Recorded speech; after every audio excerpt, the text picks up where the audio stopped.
Hopefully it'll take this time.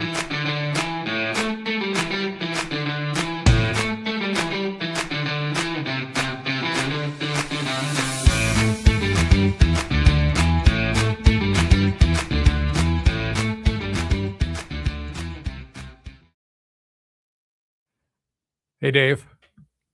Howdy. Welcome to the Duluth Conservative. And I'm going to just say right off the top, and I know this is going to make my wife upset, but I'm actively starting to hate those pictures of us at the beginning. Welcome to the Duluth Conservative. Mine doesn't look like me, so.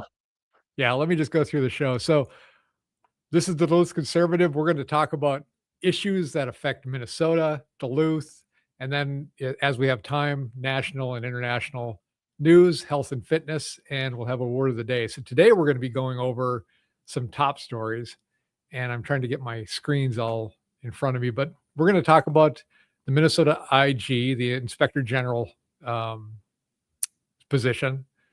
We're going to talk about more fraud, a lifelong Democrat being attacked by Tim Walz's administration, Ellison letting people off with no penalty for murder.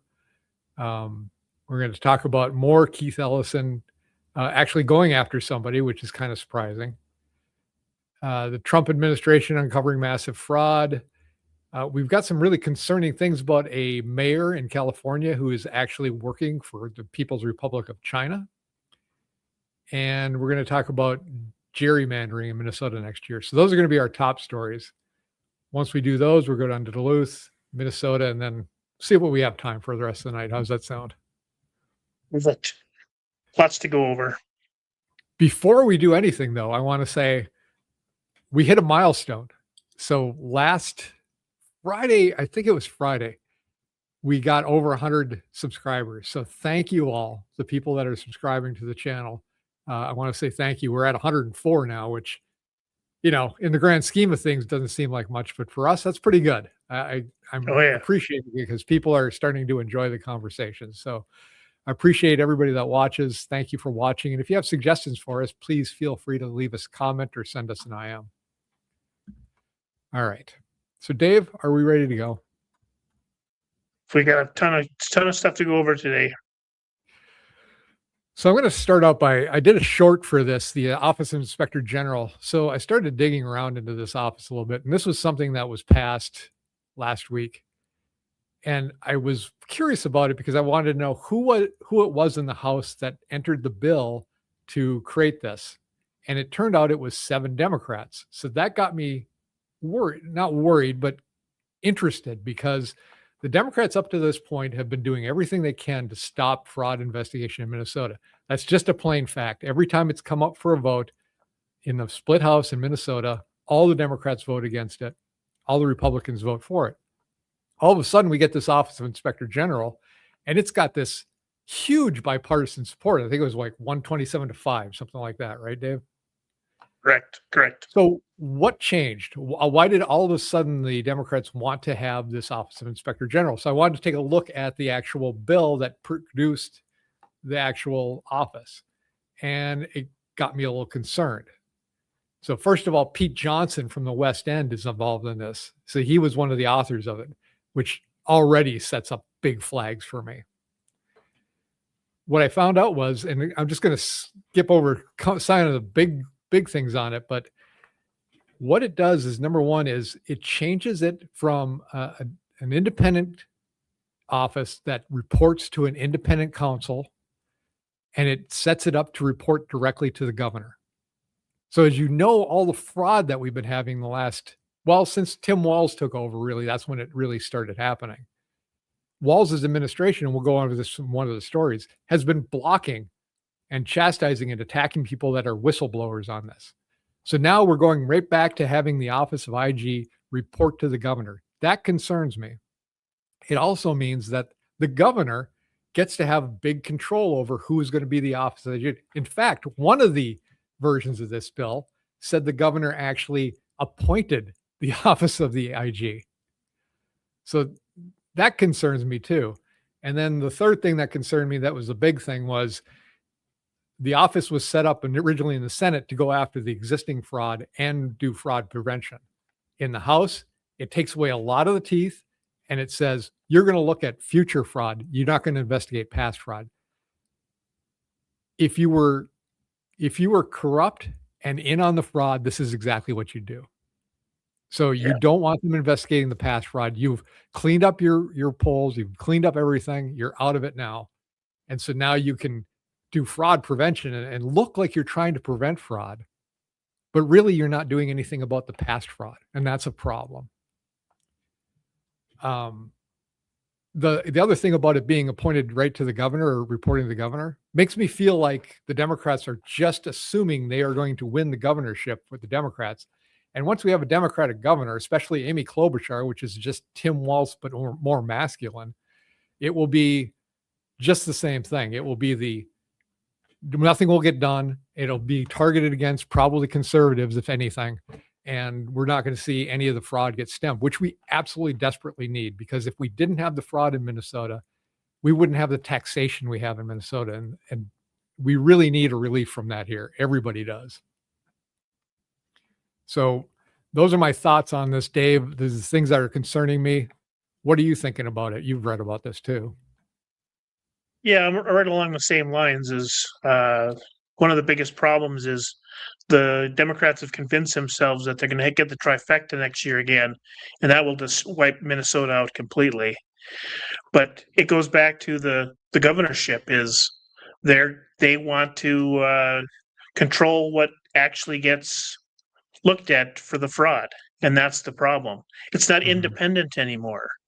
They can't say it's an independent inspector general, because it's completely controlled by the governor. Right. Which obviously they think they're going to be in the trifecta again next year. Therefore, we're going to have the exact same problem. The fraud is just going to continue and continue, because what they think is fraud is not what we think is fraud. Yeah, I think stealing from Minnesota taxpayers is fraud, and apparently that is not the case. Yeah. So it'd be an interesting thing to find out if this is actually going to get passed back through the Senate, but it looked like it was going to be passed back through the Senate, and they were going to do a non-vote on it and just pass it through. And I'm sorry, I wasn't able to look at the news today, so I don't know what was actually passed today. But it concerns me that people are touting this as a great win, because it doesn't look like a win to me. It looks like we're getting a group that is exactly the same, that is going to be reporting to the same people that caused this problem in the first place. So that doesn't get solved. That gets covered up. Right. Okay. Well, that was the top story. We're also going to go along and talk about some of this fraud. So now we're going to go in depth in some of the things that I'm talking about here. The first story we have is a lifelong Democrat just testified that Tim Walz's admin targeted and attacked her for exposing fraud in Minnesota. So Faye Bernstein, a state employee for 20 years, said she first started noticing fraud 7 years ago and sounded the alarm internally, so the admin began smearing her. Said this is a lifelong Democrat. The retaliation in the smear campaign is strong. I was called everything from an incompetent to racist. People who speak about fraud at state agencies, the first thing the leadership goes to is racism. It's a career killing. It is career killing, obviously. Who is going to hire someone who is considered racist? So this is what we were talking about before. He's like, why was this not uncovered? But it was. It was being uncovered. It just wasn't being acted upon. And it was allowed to keep happening intentionally. It's just proof that you can't have the governor looking over fraud, because he's going to smash it down when it doesn't suit his campaign. Right. Oh, and the other thing that kind of raised my concern is, why would people in the Minnesota House give that much power to the executive branch? Wouldn't they want it in either the Senate or the House? But they're pushing it off to the executive branch, which is, where their buddy is. And I think they just assume Klobuchar is going to be in there too, but I don't think that's a given. I don't think that's a foregone conclusion. I certainly hope not, because that would be the death of Minnesota. Well, is she going to be worse than Walz, better, or the same? Um, I think she'll be worse because uh, she has no leadership qualifications.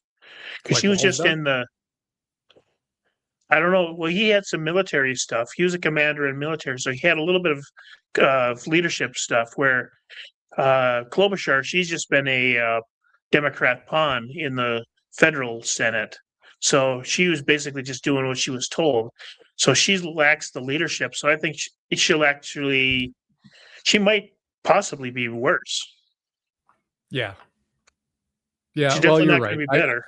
You I know, hadn't thought of that. You're right. He does have the military experience, but she's been in office for a number of years. Maybe she does. I don't know. I think it's going to be the same. yeah. I think the same people pulling the strings for Walls are the same people that are pulling the strings for Klobuchar. I don't think Walls has done an original thing his entire time. I think he was told exactly what to do. He was told, you're going to let these riots happen when George Floyd happened. You're going to run for vice president. Everything he does, he's being told what to do from some other group. Because I don't think he has, as I listen to him talk, very much a creative thinking. He is very much a tell me what to do kind of guy. Well, that's what Klobuchar is. That's Exactly. why they're anointing her. They're anointing Yes. her as the Democrat choice. Right. They don't want the voters to have a say in what's going on. Well, just like Kamala, right? They anointed Yeah, her, yeah, and same with anointed her. Klobuchar. Um, and going along the lines in a kind of a parallel line is sheriff slams Walls and Ellison for freeing a convicted murderer. And his quote is, they didn't care about the truth. So this case involves a murder of an 84-year-old woman who operated a Dollar Lake store in rural Aiken County for 50 years. She was found beaten and strangled in a room at the back of the store where she lived. Brian Pippett, a suspect in the killing, was found guilty and sentenced to life in prison. His conviction was upheld twice by the Minnesota Supreme Court. 3 of his accomplices were also found guilty.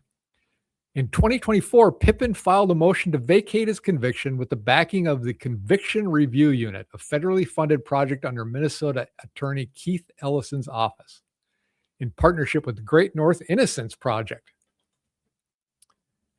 So, which released a report recommending Pippett's full exoneration.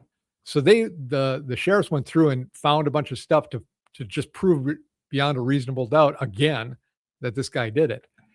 In 2025, the Minnesota Board of Pardons voted 2-1 to commute Pippin's sentence. So you've got 3 people on this board, and he was let go. He was released from prison in January. His request to have his conviction vacated is still making its way through the courts, which could open the door for a lawsuit against the county or state. Incidentally, while Attorney General Ellison launched the Conviction Review Unit, he is also one of the 3 members of the Board of Pardons. So who is the Board of Pardons? I said there was 3 people that voted to let this guy go. It's Ellison, Tim Walz, and Chief Justice of the Supreme Court, Natalie Hudson. Those are the 3 people that in Minnesota get to decide to just pardon somebody, even though this 84-year-old woman was beaten and killed. Isn't that crazy? Yeah. This is who we're dealing with in this state. Yeah, and I just seen a post from Bloody Mary Moriarty about expungement of records, of criminal records. So the Democrats just absolutely do not care about public safety. Every Right. time you turn around, it's making the Minneapolis worse. Well, what's the end result of this? So back when we used to have a regular society, you put people in prison within the 4 walls so the rest of the society could be free. But if you're going to let people just go rampant and let them go, free range, basically, we have free range criminals, and the Democrats are doing this so they can just let these people out in free range. What you're going to start seeing is communities starting to border themselves in. So it's going to be the opposite of prisons, because what we really want is 99% of the country to be free and just the 1% to be behind prison walls.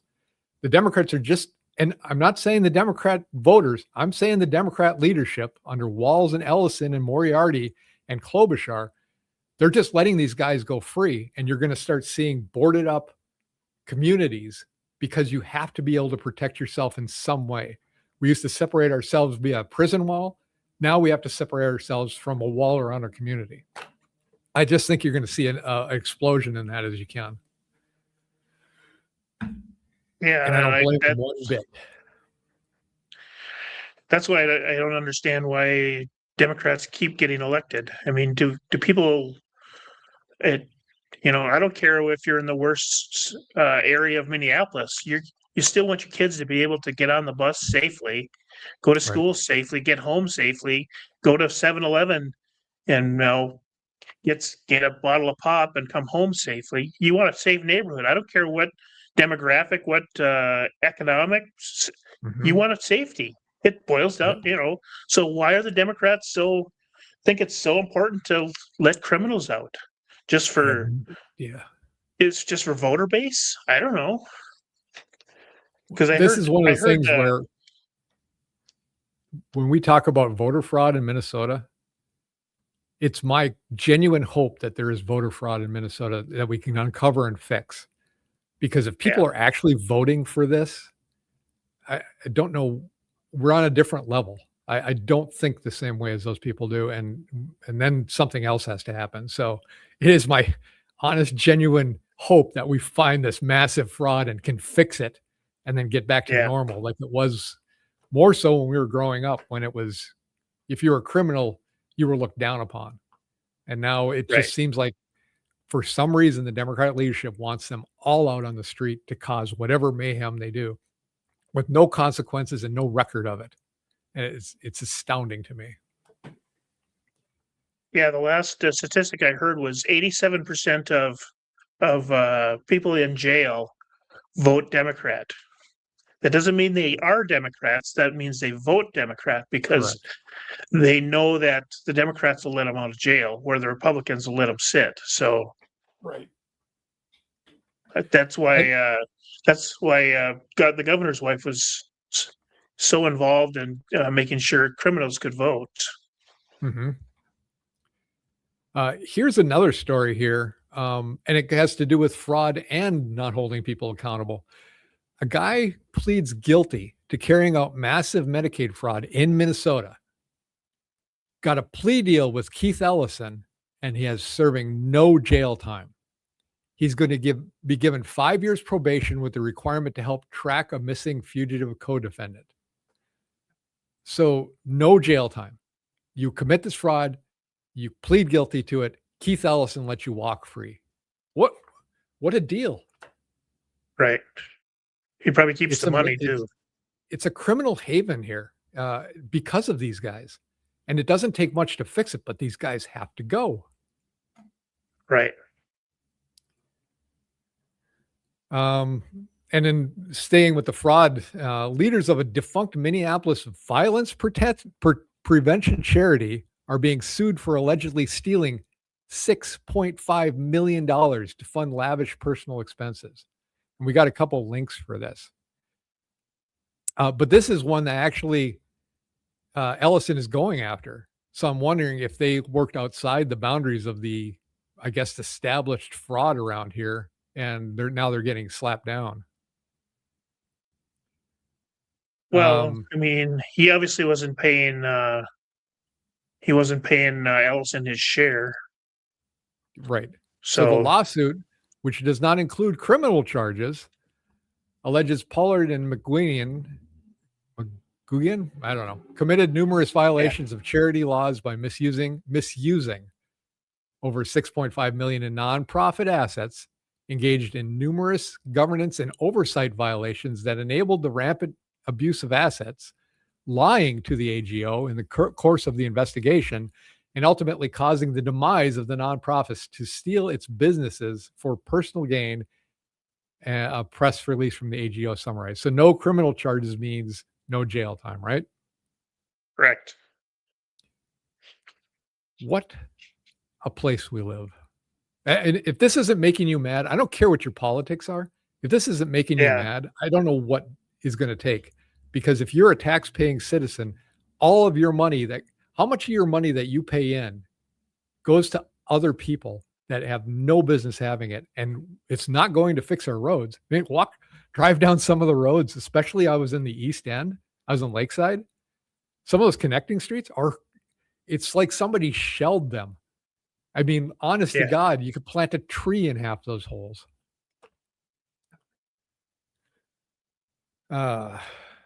And so I wanted to kind of segue this and stay in the fraud area and say that in the federal level, the Trump administration has uncovered a massive welfare citizen abuses and fraud. For example, the Office of Refugee Resettlement runs a program that helps new immigrants develop micro enterprises like home healthcare companies to help generate an income and achieve self-sufficiency. And what I have to say about that is, if you are immigrating into this country, you should have no reason to have to become self-sufficient. You should be self-sufficient, or you should not enter this country. There's no reason for us as a country to accept people in that are not benefiting the American people. Those people can stay in their country and they can work it out over there. So that Right. just riled me when I read that sentence. It's like, oh yeah, we're going to give you all these funds. You're going to start this home daycare. And what it is it's a home health care center where you're taking care of family members and getting paid for it. What a Right. scam that is too. Yeah, I heard about that where this one, one would take care of their neighbors, and their neighbors would take care of their parents. So Yes. it looked like they were actually doing something, but actually nothing was getting done. Just defrauding the system. Right. Yeah. Crazy stuff, man. All right. So staying in the top stories, this one is a pretty big one. Arcadia in California. The Arcadia mayor federally charged with acting as an illegal agent for the People's Republic of China. The mayor of Arcadia has been charged in federal court with acting as an illegal agent for the People's Republic of China. Eileen Wang, 58, of Arcadia, is charged via information with one count of acting in the United States as an illegal agent of a foreign government. In a related filing, Wang has agreed to plead guilty to the federal count, which comes with a statutory maximum sentence of 10 years in federal prison. She is expected to make her initial appearance this afternoon in the United States court. She's expected to plead guilty in the coming weeks. So we've got a person here who is acting as an agent for the Chinese government. Now, the Chinese government is not an enemy government, but it is an adversary government. So if it was an Right. enemy government, she could be charged with treason and be put down for this. I will say for 58, she looks pretty good, but Yeah. that doesn't matter one way or another. Now, so if you look at the city council members, there's 4 of them. Paul Cheng, Michael Kao, CAO, David Fu, and Sharon Kwan. I have a bad feeling that this whole city government might be a little compromised. At least I'm not saying they are.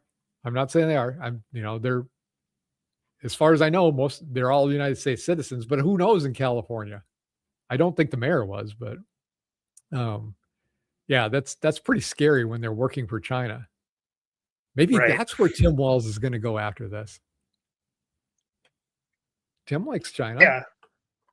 I mean, he's probably been to China more than they have. So That's probably true. Probably true. Yeah. Oh, it just occurs to me. I was thinking, where is Tim going to go after he's out of office? I'll bet he goes and moves to China. Yeah. Probably He got a loved big it fat there, house so. there. Thinks he's going to make it like a king, and then they're going to show him just how little he means to them once he goes over there again. Yeah, he's got this big, gigantic book deal going to pay for the rest of his life next year. And Yep. And the last bit of news here is, so you've heard about the gerrymandering, well, not gerrymandering. So the Supreme Court knocked down the ability to create these crazy districts based on just racial lines. That's what it was. That's what they struck down. So if you looked at some of these districts, you'd have a map and you'd see this carve out like a snake just to get it so that it could be a certain demographic in it. So the Supreme Court shut that down, and now states are redistricting along rational lines in their population as opposed to doing it by race.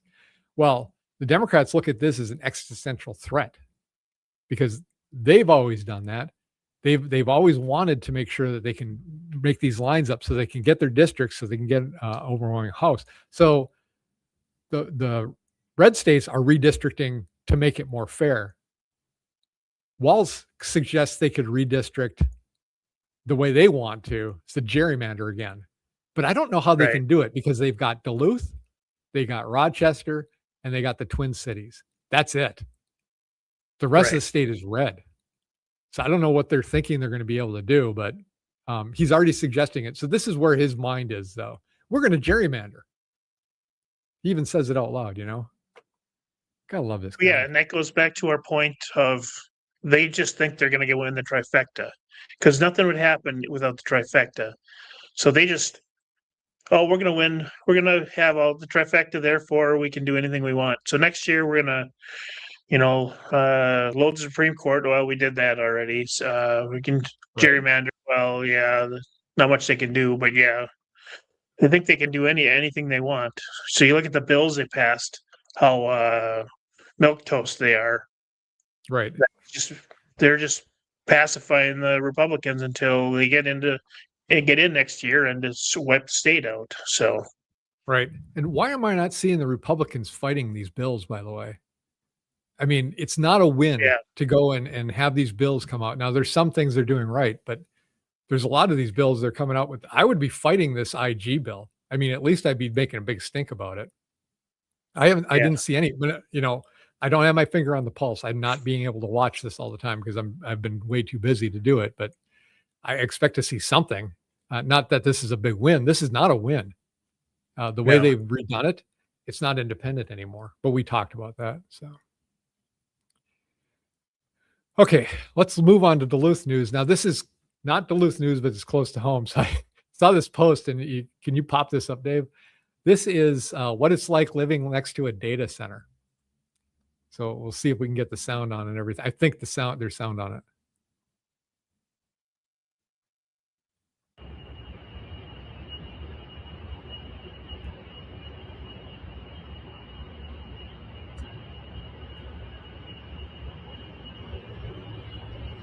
Yeah, that is obnoxious.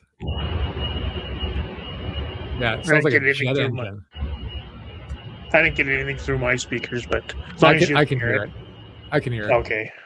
Yeah, so this is kind of important with that Hermantown data center. Now, I've talked about it before, and let me talk about the next story because it's related, and then we'll go back to it. But utility power in Lake Tahoe is cutting electricity for 50,000 people next year so they can power the AI data centers in that area too.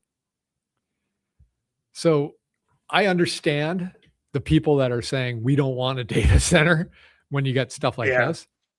My position has been, and I'm going to make it clear, I think it's a good thing to bring in the companies that want to have data centers to talk about it. But I think you actually have to have a reasonable discussion.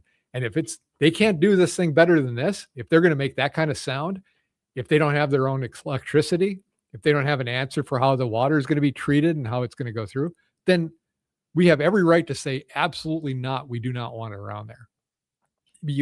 I think you have to be able to ask the question, and then you have to rely on your officials or bring it to the people for a vote, one of the two, to actually get you a decent deal. Now, if you're voting in people that can't do that, you're going to get problems just like this. If you get people that will take the dollar because they're going to sell you out so they can make a lot of money, or if they don't care, or they're too stupid to understand what is involved, you vote those people in because you like the way they do something with the environment. Well, you're going to be caught into situations like this. They don't know how to look at contracts and how to make deals. And you have to come in with a deal with a cynical approach. And you have to come in saying, I'm going to get the best I can get for everybody here. But we are looking out for our people first. It's not a good compromise to say, yeah, we got the data center. We got these, 15 jobs. But, the people that live in a half-mile area are going to hear what sounds like a jet engine all the time. That's not a good deal. Yeah. And that's the problem with voting in, people that are just activists as opposed to actual people that have done any kind of business deals and knows what to look for and knows how a business is acting in their best interest. You have to act in your best interest. And that isn't always a comfortable fight, but it doesn't have anything to do with identity politics or, what color your hair is or what gender you say you are. So they have no experience in what to do with that. And there's a way to get a hostile negotiation work in your favor, but you have to know how to do it. And you have to be able to say no and walk away. So that's my take on it. Yeah, I just was reading a story on the way down here was a place, I think it was in Missouri. They were going to put an AI center in. 4 of the 8 just lost in the election. The other 4 and the mayor are going to have a Recall. recall election because the people said no. The city council said yes. So the people got rid of them. Just Good. like that. Well, I think Eric Forsman better You pay know? attention to that because he's a lobbyist for this thing. Yeah. And he needs to, people need to wake up and see who you're electing and where the priorities are. And I know Yeah. I've talked to Eric a little bit and I think he does a pretty good job on the city council, but being signed up as a lobbyist for a data center, I don't think he has our best interest in mind around this. I think he's going to do whatever he can to get that in. And you better Right. start paying attention to that, Duluth. And I'm not trying to say don't vote for Eric. I'm trying to say make sure when you vote for him or don't vote for him, you're doing it for the reasons that your eyes are open and you understand what's going to happen if he gets into office. What is he going to do? You have to decide that for yourself. Right. Oh, and speaking of people who didn't know what they were doing, but they held a big office, Emily Larson's back in the news. She's been appointed to the Minnesota Environmental Quality Board from Governor Walz. Oh, good. This is something she's well suited for. The board coordinates environmental issues across state agencies and carries out projects aimed at shaping environmental policy. She was possibly the worst mayor I have ever seen in this city. And that's my opinion. I'll back that up for many reasons, but her whole thing was, used to call her Bike Lane Emily because every 4-lane road became a 2-lane road with 2 big bike paths and, no way to pay for it. But, that's what she would do. She was a pretty big disaster. And Roger Reinhold is a liberal and he came in and he's much more centered than she was. But it shows where politics leads to. Eric Forsman got a cushy job as a lobbyist. She's got a even cushier job working for Walz in some useless environmental role. That's where all this ends up is, Walz is going to find some useless political job. Someone's going to pay him, besides his fake book deal. So, yeah, if I was, so I ran for Minnesota. If I was kind of grift, I would have done it as a Democrat. It's easy enough to say all the things you need to do, and then you get book deals and pats on the back and lots of money in the Democrat Party. Someone accused me once of just saying what I had to say to get elected so that I can, do something else. I'm like, if I was going to do that, would I run as a Republican in Duluth, Minnesota? Are you insane? I'd have to be a masochist to do something like that. With the stupidest way possible to get elected is to come in as a Republican, try to get elected and say, so truth be told, if anybody's watching this and wants to know, what I say is what I mean. And I'm not saying it because I think it's going to get me votes. I think I have to work really extra hard to get votes because of what I'm saying. But you do know if I get in, that is what I'm going to do, is what I'm saying I'm going to do. And which is try to look out for this place the best we can. Think about how much potential this city has and how's these building blocks in place. And it's like having a car that you just don't fill up with gas. It's got shipping. It's got tourism. Look at the healthcare we have. We've got retail here. Do you remember in the 80s when I used to work at the mall? And the Canadians would come down here to go shopping all the time. And we got all these outlying areas that would come to go shopping. All these things in place. We've got the mining potential up north, but it just never comes together. We need somebody that can actually get this stuff to come together so that we could be prosperous. We could be a really prosperous city, but we're never going to get there as long as you've got people saying, no, we can't do that. We can't do that. Everything is no. When it's so easy to say yes. Yeah, I mean, Bill Clinton killed the tourism economy with NAFTA. Yes. Because I worked in retail during when NAFTA was enforced, was signed, and we went from $1 million of Canadian business to zero. And I don't mean, an exaggeration of, maybe we get a couple $100 here and there. It went to zero. Right. I mean, yeah. So Bill Clinton killed the U.S. tourism. That destroyed the retail from Duluth. So yeah, it's too bad too, because that was great. That was just absolutely great. Another Democrat with a great idea that didn't look beyond the what the long-term effects were going to be. So right. Okay, let me go on to the next thing, and you don't need to pop this up because it's a paywall thing, but I have a subscription to the Duluth Monitor, and if you don't have one, I would suggest you maybe think about it because they are a pretty good news source. They actually do hard-hitting news stories, and this is one about the Duluth change orders and how they can continuously circumvent competitive bidding processes. So they go through a bunch of examples of this in the Monitor about how they talk about how in March of 2018, the city of Duluth solicited bids for DWP trail infrastructure rehabilitation. 5 companies responded. It goes from 436,000, 376,000, 287, 280, and 130,000 is the bids. So you got a $300,000 gap between the top and the lowest bid. So they gave it to the lowest one. And then they had a change order in the amount of 143,000. So now you've just doubled what their bid was. So it went from 130,000 to 270,000. Well, you know what? They don't bid it out because it's a change order. So they just get it. So yeah, the idea, and this isn't the only example. They go through a bunch of other ones, which are just egregious. And having been a software consultant, I've lived through this where I have given a realistic estimate because I like to do realistic estimates of what things are going to take, time frame and cost wise. So it gives people a way to budget it. And unfortunately, what they are shocked, especially back in the 90s at first. But then when it comes down to it, that was what it was. I was working on a project that was a 6-month estimated project.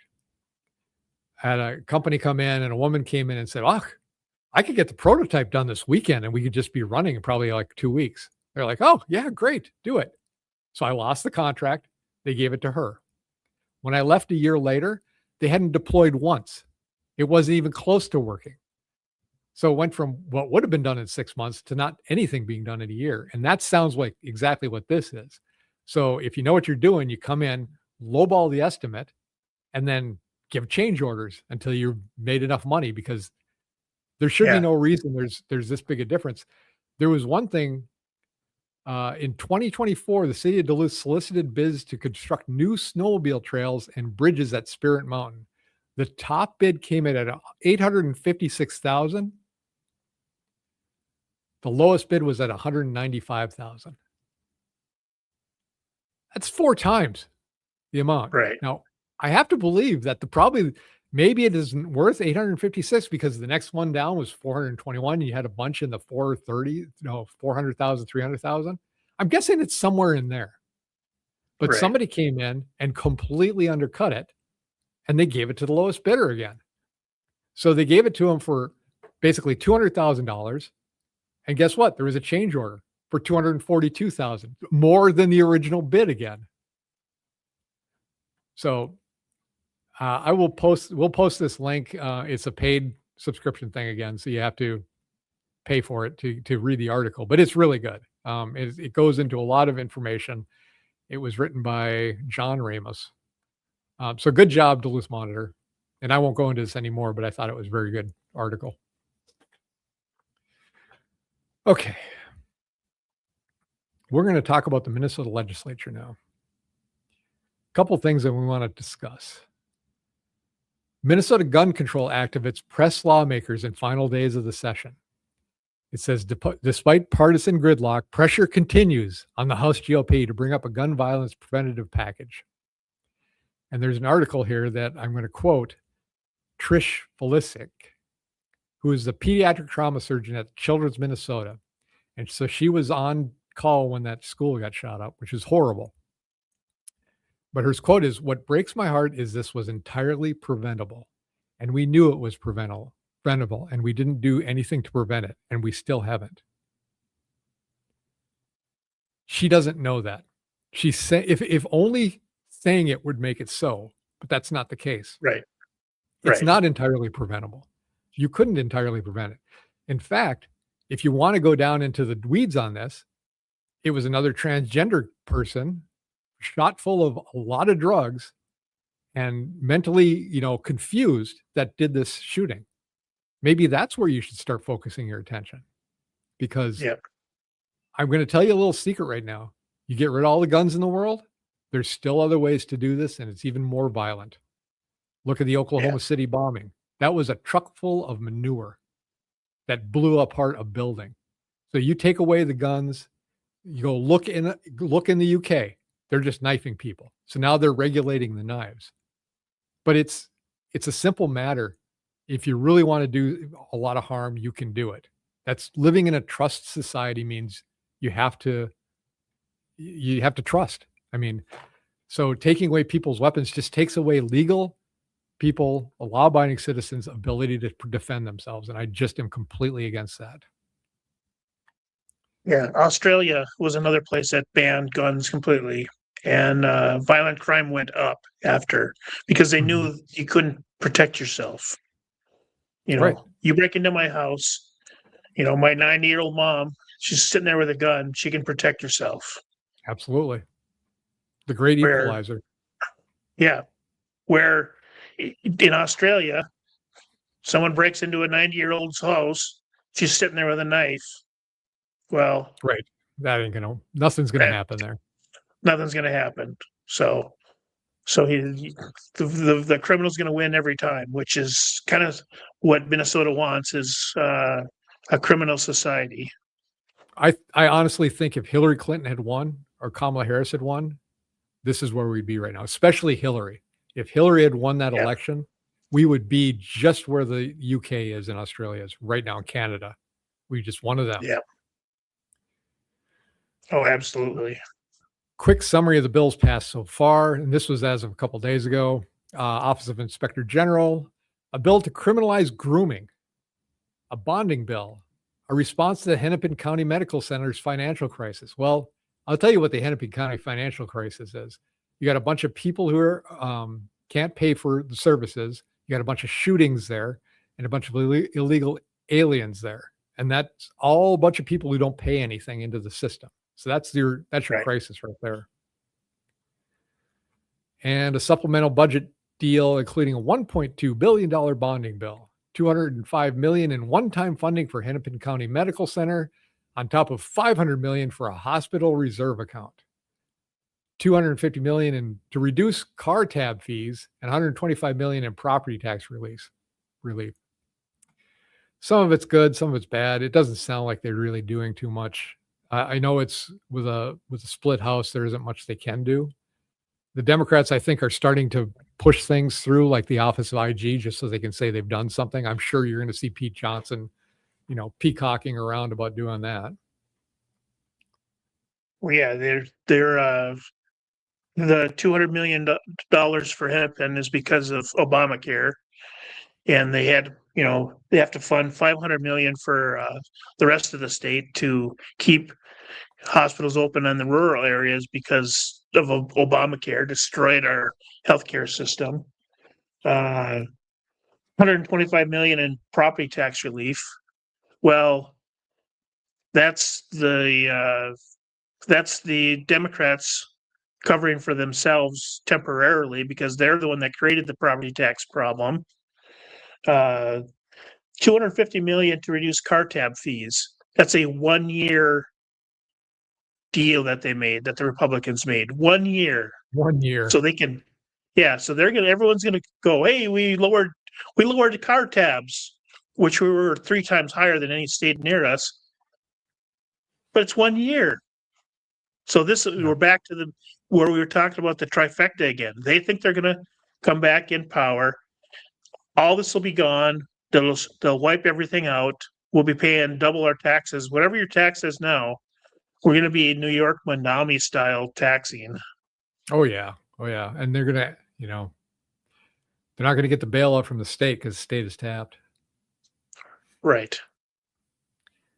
One of the couple of bills we want to go over in detail is HF 5055. It's a large Minnesota tax policy bill. It's an omnibus bill that expands several parts of the state tax system. I'm just going to go through some big bangers of it. It changes the rules for personal income taxes, corporate taxes, sales tax, and other taxes. Modify the Minnesota's tax credit for sustainable aviation fuel. Sustainable aviation fuel would not be good. No.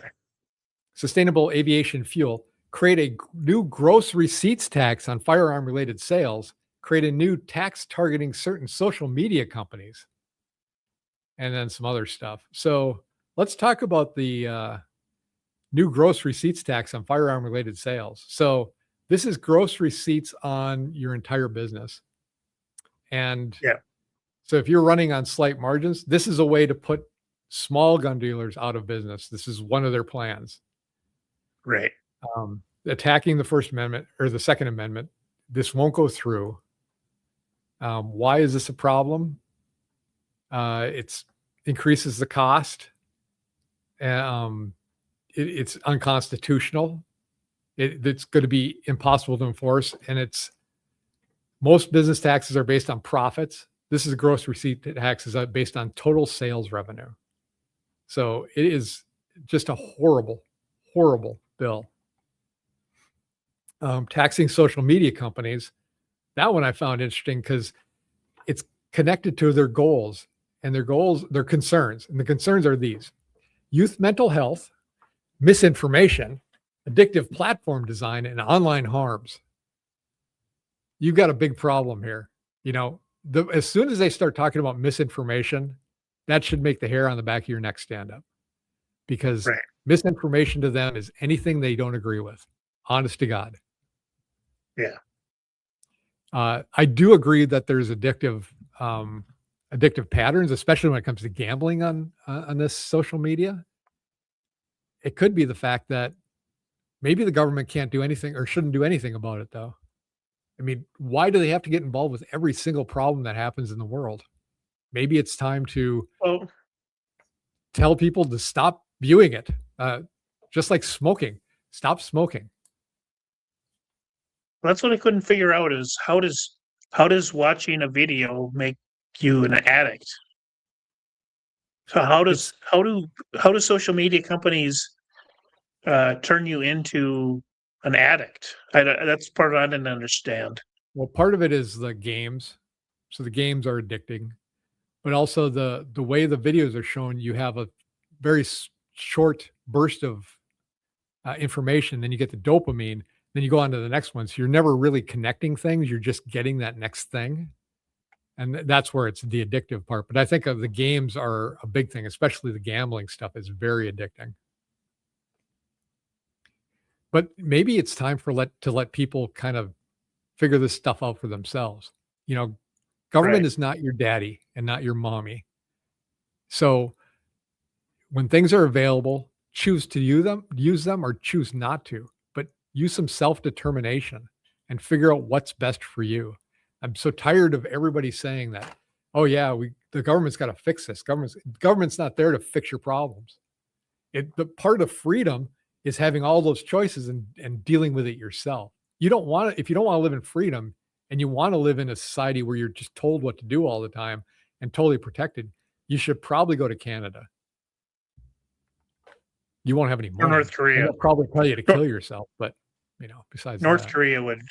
North Korea is very good at controlling what you see, and same with China. So, Right. The other bill I wanted to talk about was HF 3945. And the reason you should be concerned about this is because our Duluth representatives both are signed on to it.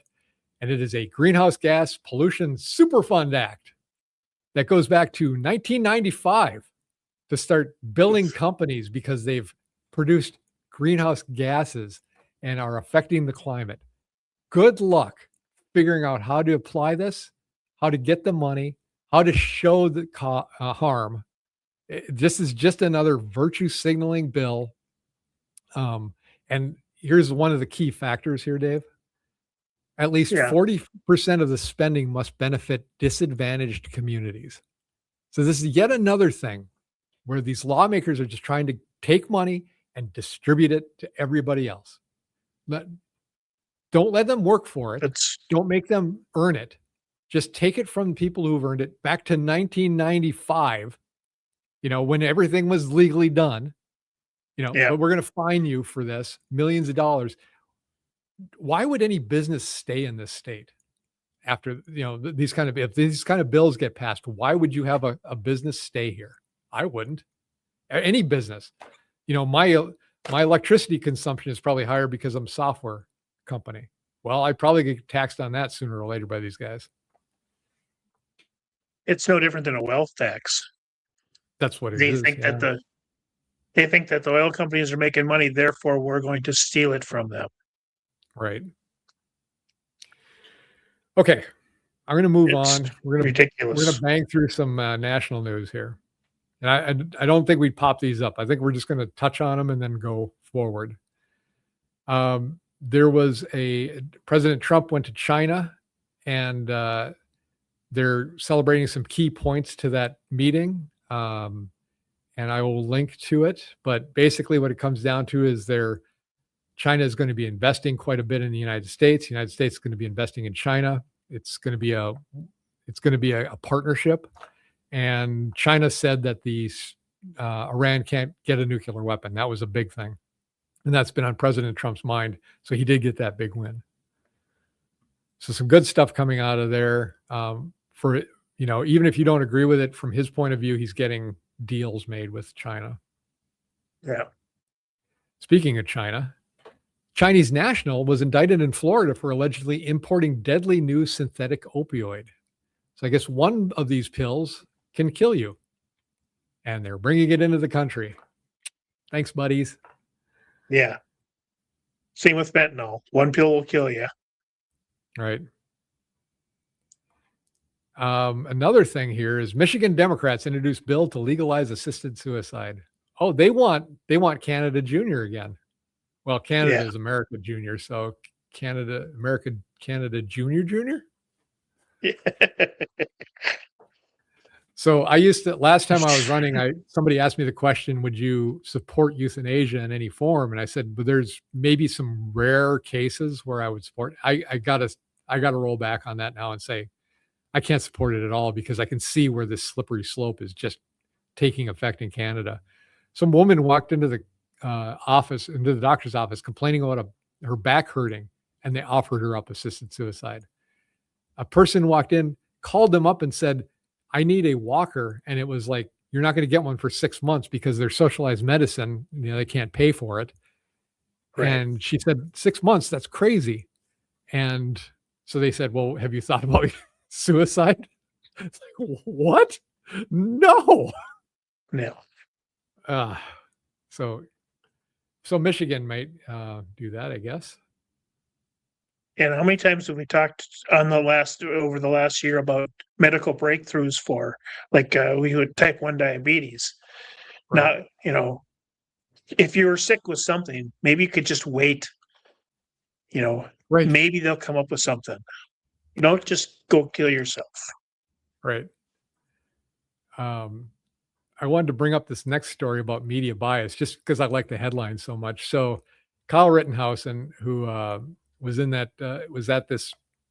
There was a big protest and a big riot, and then some people attacked him, and he shot them. And so he got bit by a spider, and that's what the article is about. But the first line says Kyle Rittenhouse, who gained fame for opening fire at a 2020 civil rights rally in Wisconsin, was hospitalized after a venomous spider bit him. So that's his claim. He opened fire. It sounds kind of random to me. Right. That is was that Yahoo News though? No, MSNBC. Oh God, even worse. Oh yeah, that explains it. Yeah. The Democrats, so that they went up to the Virginia Supreme Court after they ruled the gerrymandering was illegal, and they filed an appeal, and they misspelled the words Virginia and senator in their motion. They went to the Quality Leering Center, I think, for their degrees. Right. I just wanted to mention this. A woman has published Stephen Miller. Stephen Miller works for the Trump administration. She published his home address. The stated goal was to put a target on a sitting White House official and his family. The Democrat DA in Arlington just announced she won't prosecute. Her reason? It might have a chilling effect on political protest. So she doxes this guy's home address, and the DA won't prosecute. This is just another Minnesota thing. It might as well be here. Mary Moriarty wouldn't prosecute it either. No. I'm going to post a link here about a Michigan person that was had a Soviet-style trial for criticizing a politician. That's something that we're not going to go into detail on, but I'll post a link for it. Mandami, he figured out that already that needs $4 billion. So the governor of New York, giving him $4 billion to bail out his city. How does she have access to do that? How is that even legal? Because they're basically a trifecta too, so they can just do whatever they want. And they were praising Mandani because he balanced the budget. So I went and looked into how he balanced the budget, and well, that was part of it. I could balance the budget if you gave me $4 billion. Yeah. So his balancing was $4 billion short, and then the state came in and gave him that $4 billion, and they're like, "You're the best. You balanced the budget. Look at you." Yeah, he was 10 billion short, and 4 of it came from the state. He's not going to force the schools to do the legislation, the unfunded mandates that the legislation. So that saved him. He's not going to pay the pensioners. So if you were if you get a pension from the cities, well, you're not going to get what you were owed, and so on and so forth. Then we'll get to the word of the day, which was another 500 million a year on taxing the rich, basically. So, well, the good news is it's only the first 6 months. Wait till next year. It's gonna be a freaking show, man. Yeah, it only gets worse. So, can you pop up this next one? So I wanted to bring up. It's not it's just interesting to me. Americans married by age 30. So by 1975, and we'll look at the men because it's a lower number. 81% of men were married by the age of 30 in 1975. Popping up to 1995. So I was married by 1990 and I was 23. 1995, only 54%. So that's a pretty big drop. Right.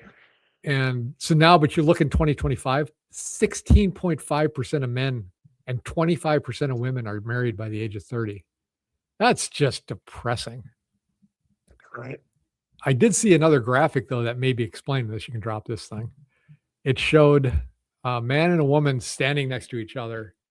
And it talked about how, marriage, and then the man over here, and it was like dating, his money went to the woman, childcare, money went to the woman, to the government then had money going up to the woman, and that was basically what it is. So I can see why some men are apprehensive about getting married because of the lopsided view that the government has about childcare and child support and all that stuff. So, which kind of leads to the next story.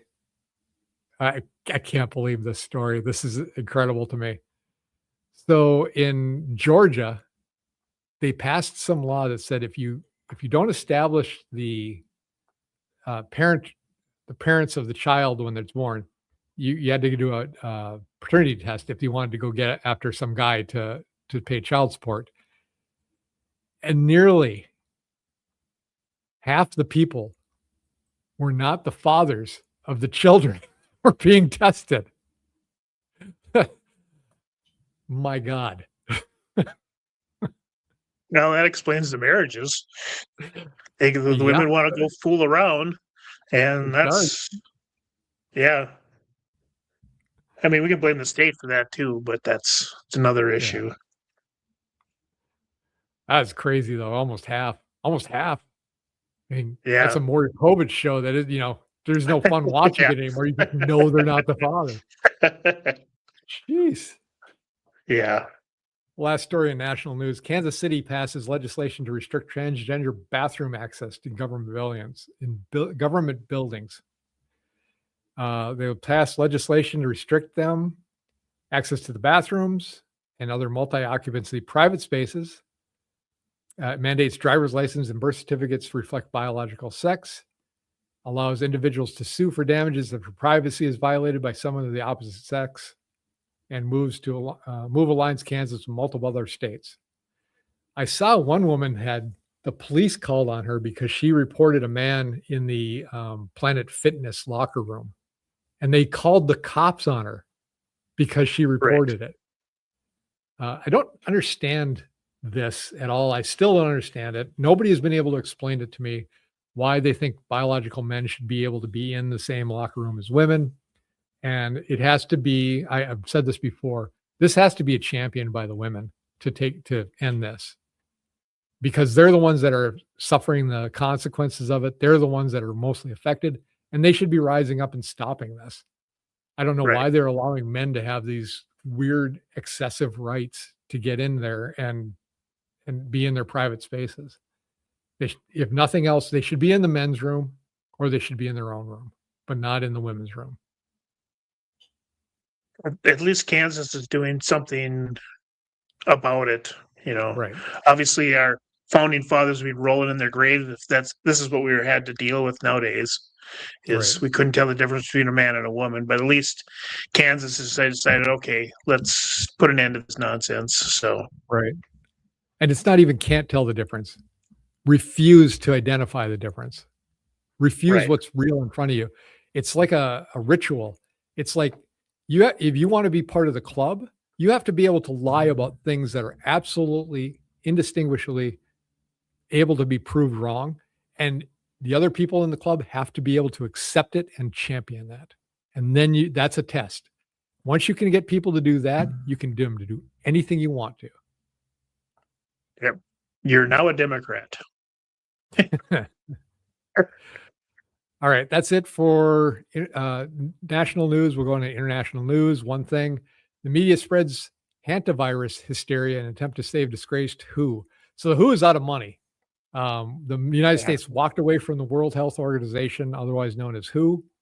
And so they're trying to push this virus again on an election year. Who knew? Just like COVID, right? Right. I understand that to get this virus, you have to have like extended bodily contact and everything. It's not an airborne virus. They're trying desperately to make it so that we can do mail-in ballots, I think, because that's the only way they can really win. Yeah. You need a long extended exposure to someone with the virus, and even they were saying on that cruise ship, even a half hour wouldn't do it. Yeah. So what happened on that cruise ship? Ugh. Yeah, exactly. What are these? What's the appetizer of that place? I don't think I want to go with that one. Was there a bunch of people from Georgia on that? Exactly. Okay, we'll move on to health and fitness and wrap up here. Health and fitness is a segment we do because we believe that people should be spending more time trying to be physically active and mentally active. It's good for your body. It's good for your mind. It takes away a lot of your anxiety. There's nothing bad about it. There's everything good about it. So it's something that we've been championing. And this is how we grew up too. When we were kids in high school and everything, there was a big, everybody was into fitness, running, yoga, jazzercise, weightlifting. Everything was fitness. And it just seems to have gone down to a point where nobody's doing fitness, or very few people are doing fitness. And you got the super fit and you've got the non-fit at all. So we do this segment to just talk about it and hopefully make people aware of it and go out and exercise, like especially like weightlifting or running. It gives you a release from any kind of mental anguish you may be having, because when you are concentrating really hard on exercise, especially if it's very hard exercise, you honest to God will forget your troubles for some amount of time. And sometimes that's all it takes, is just a few minutes, a few hours. You forget that, it's much easier to come back to it. It's like everything else, you need a break from it. So that's why I suggest it. When I'm out running, especially when I was doing the half marathon, I'll tell you what, the last 5 miles, all I was concentrating on was getting through it. Somebody could be chasing me with a flamethrower and I wouldn't be able to finish going. I wouldn't have gone any faster, I'll tell you that. Yeah. Our one health and fitness story, though, is a simple body movement could help the brain clean itself. So tell us about this, Dave. You're the one who came up with this. Well, they did a study, and I can't remember where the study actually came out of, but they noticed that every time mice contract their abdominal muscles, like when they walk, blood moves from the abdomen into the spinal cord. This movement of blood applies a tiny amount of pressure to the brain, causing it to physically shift or sway slightly within the skull. Scientists have long believed the CFS helps flush out cellular waste that is, if left to accumulate, is linked to neurodegenerative diseases like Alzheimer's. Interesting. So it's basically saying, when your body's moving, it's cleaning the toxins out of your brain. We've been saying that for decades, but now there's a study that proves it, at least in mice. Right. But what it really boils down to is, get out there and move. But I was just thinking of a $1 million idea is attach your kid's cell phone or their smartphone to a treadmill. So the only time their cell phone turns on is when they're walking. So they have to walk, and then that turns itself. So their smartphone and they're walking. So that's when you get to use yours. I remember that back in the 90s, there was like your treadmill would power your TV. So if you wanted to watch TV, you're on the treadmill and you're powering it yourself. That doesn't really work with today's treadmills, but back then it was like they were manual treadmills. So you were just walking on them and then you were producing all that energy. We had one of those when I was a kid, almost impossible to use, but it was a good concept. Yeah. All right. We're going to end here with the word of the day. And I'm going to say it's Dave's word of the day. Dave, give us the word of the day. I wish I could pronounce it. I don't even know what it pronounces. Better. It's a noun. It's a secondary or temporary place of lodging. A pied-à-terre is a living unit, apartment, or condominium, often located in a large city and not used as an individual's primary residence. So the word comes from Mondami is trying to cover his budget because he's massively taxing houses or secondary houses in New York City. So if you own a house or condo or some sort of place in New York, Mondami is taxing the daylights out of you to cover his budget. That's why the budget in New York is balanced. Lovely. So when I see that French word, I'll know what it means. Correct. Because they called it a pied-à-terre tax.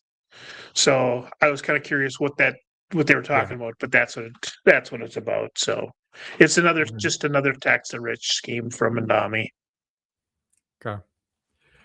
Well, people, Thank you for subscribing. Once again, we're over 100. I appreciate it. If you know people that may like Awesome. this, please like and subscribe to this. Otherwise, I enjoyed today's week. We'll have it again next week. Be good to each other. Here's a shaka. You got a shaka. You gotta like that. Until next week, I am Sean. I'm Dave.